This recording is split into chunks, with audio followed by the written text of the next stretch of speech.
নমস্কার। আজকে আলোচনা করব দেবগুরু বৃহস্পতি এবং কেতু দ্বিদ্বাদশ যোগ নিয়ে।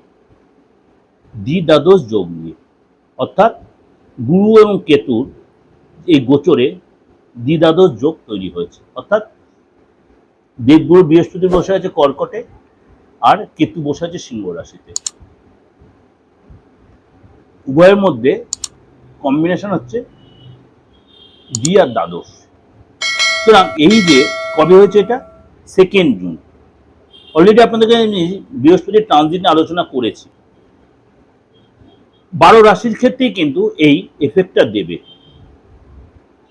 এবং দেবগুরু বৃহস্পতি মিথুন রাশি থেকে বেরিয়ে যে আপনার কর্কট রাশি উচ্চ রাশিতে প্রবেশ করেছে, 12 রাশির ক্ষেত্রে এফেক্ট হলো কিছু রাশির জন্য কিন্তু যথেষ্ট গুড এফেক্ট। মীন রাশির ক্ষেত্রে আপনার কিন্তু হেলথ নিয়ে মাঝে মাঝে সতর্ক থাকতে, অর্থাৎ সপ্তাহের হেলথ নিয়ে ডিস্টার্ব হতে পারে, পরে সেটা ঠিক হয়ে যাবে। বাইরে খাওয়া একটু অ্যাভয়েড করতে হবে। আপনার ইনকামে যারা ঠিক হবে, বাইরের ফরেন ইনকাম বা আপনার ডলার বা আপনার এক্সপোর্ট থেকে কোনো ইনকাম হবে, বিদেশি লাভ হবে। এই সময় কিন্তু আপনার সন্তানের কাছ থেকে ইচ্ছা পূর্তি হবে। ফ্যামিলির সাথে সময় কাটাবেন, গ্রামের বাড়ি যাবেন, দেশের বাড়ি যাবেন, অনেকটাই সেখানে কেনাকাটি করে বেশ আনন্দে কাটাবেন। ব্যবসা জায়গাটা বেশ ভালোই কাটবে, কাজের জায়গাটা ডেভেলপ হবে।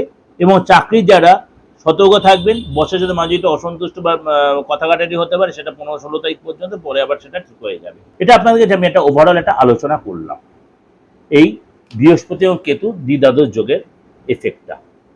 আমি 12 রাশির ক্ষেত্রে কিন্তু সবাইকে এফেক্ট দেয়, সেটা আপনাদের ক্ষেত্রেও সেই এফেক্টগুলো আমি আলোচনা করলাম। অবশ্যই আপনাদের ভালো লাগবে। এবং সব রকম প্রোগ্রাম আমার দুটো চ্যানেলেই দেওয়া রয়েছে। যদি আপনাদের মনে হয় অবশ্যই সেটা সার্চ করে দেখে নেবেন আমার দিগদর্শন চ্যানেলে। ভালো লাগলে অবশ্যই লাইক করবেন, শেয়ার করবেন। আর আমার সাথে যোগাযোগ করতেন 89107239 94396010। যারা বলছিলেন যাদের ডেট অফ বার্থ নেই, অনেক বয়োজ্যেষ্ঠ লোকেরা আছেন, কোনো অসুবিধা নেই। আপনি যে ধর্মীয় তাতে কোনো অসুবিধা নেই। আমি নিজে যে ধর্মীয় হোক, আমি সবার সাথে আমি মেলামেশা, সব ধরনের ক্লায়েন্টই আমার আছে। তো আপনিও সেই সুযোগটা কাজে লাগাতে পারেন। অবশ্যই এটা ফিস দিয়ে আমার সাথে কন্ট্যাক্ট করতেন, অনলাইনে বা অফলাইনে। আপনারা সবসময় চেম্বারে আসতে এমন কোনো কথা নেই। আপনি সামনাসামনি ফেস টু ফেস বেসে যে বিচারটা পাবেন, অনলাইনে সেম টু সেম বিচার, বরঞ্চ আপনার আমার এত দূরে না এসে, এই গরমের মধ্যে এত কষ্ট করে এসে চেম্বারে ভিড়ের মধ্যে না থেকে, আপনি অনলাইনে সেম বিচারটাই আপনি পেয়ে যাবেন। সেম বিচারটাই আপনি অনলাইনে পেয়ে যাবেন। সুতরাং আপনাকে একটাই বলবো, যদি আপনি মনে হয় প্রেডিকশনটা অবশ্যই না, আপনার ডেট অফ বার্থ থাকুক আর না, তো হাতটা দেখে ফেসটা রিড করি আপনি নিতে।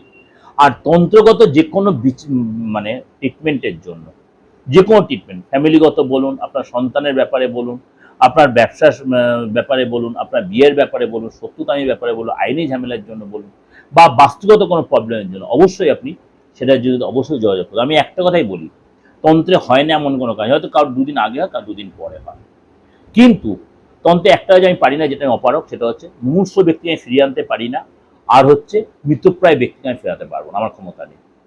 আমার গুরু আমাকে যে জিনিসটা শিখিয়েছে, একাধিক গুরুর কাছে আমি যে শিক্ষাটা পেয়েছি, যে এই কাজগুলো ফ্যামিলিগত কাজ, আইনি কাজ, বা বিয়ের বন্ধন, বিয়ে আটকে রাখা, অনেকেরই আছে বিয়ে আটকে রেখে দিচ্ছে। আপনার দেখা গেলো সময়টা বৃহস্পতি ট্রানজিট, আপনার সময়টা ভালো আছে সবার, আপনার হচ্ছে না, কেন হচ্ছে? দেখুন আপনার ফ্যামিলি থেকে আপনার আটকে রেখে দিয়েছে, আমার উন্নতি হচ্ছে না, কেন হচ্ছে না?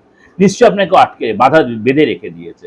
এই বাধাটা কাটাতে হবে। আপনার উন্নতি হচ্ছে না, আপনার আইনি ঝামেলা মিটছে না, আপনার সংসার সন্তানের উন্নতি হচ্ছে, কেন হচ্ছে না? দেখা যাচ্ছে আপনি প্রার্থনা বলেছে এই রাশি এই বৃহস্পতি ট্রানজিট ভালো হয়েছে বা দ্বিদ্বাদশ যোগের জন্য ভালো হয়েছে, আপনার কেন হচ্ছে না?